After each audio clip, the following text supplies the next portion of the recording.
भावे जीवो, हमारी ज़िंदगी में कई बार ऐसी मुसीबतें आती है जहाँ हमें कोई रास्ता दिखाई नहीं पड़ता। घोर अंधकार सा लगता है, चारों ओर से जैसे कि रास्ता बंद हो गया हो।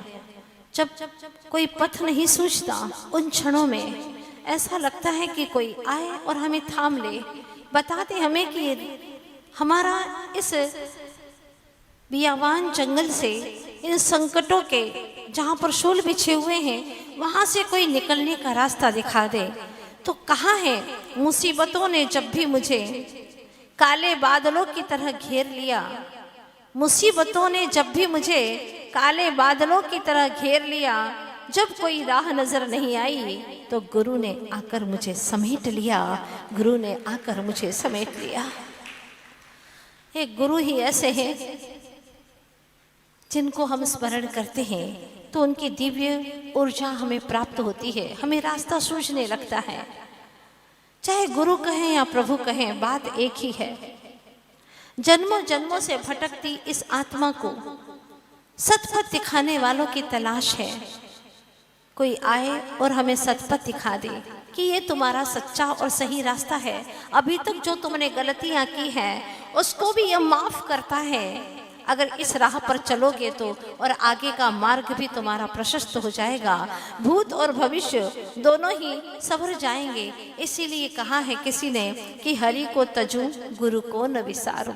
भले एक बार हरि को भूल जाऊं, प्रभु को भूल जाऊं, पर गुरु को कभी न विसारूं। गुरु के सम हरि को न निहारो।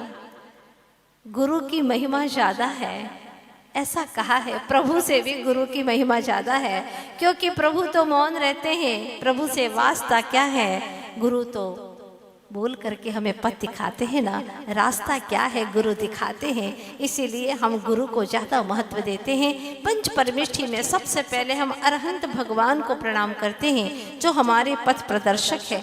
माना कि हमारे इस मानव जीवन में मानव तन का रथ मिला है, प्राणों के पहिए मिल गए हैं, मन की लगाम है और बुद्धि के तेज दौड़ने वाले घोड़े भी हमें प्राप्त हो गए हैं।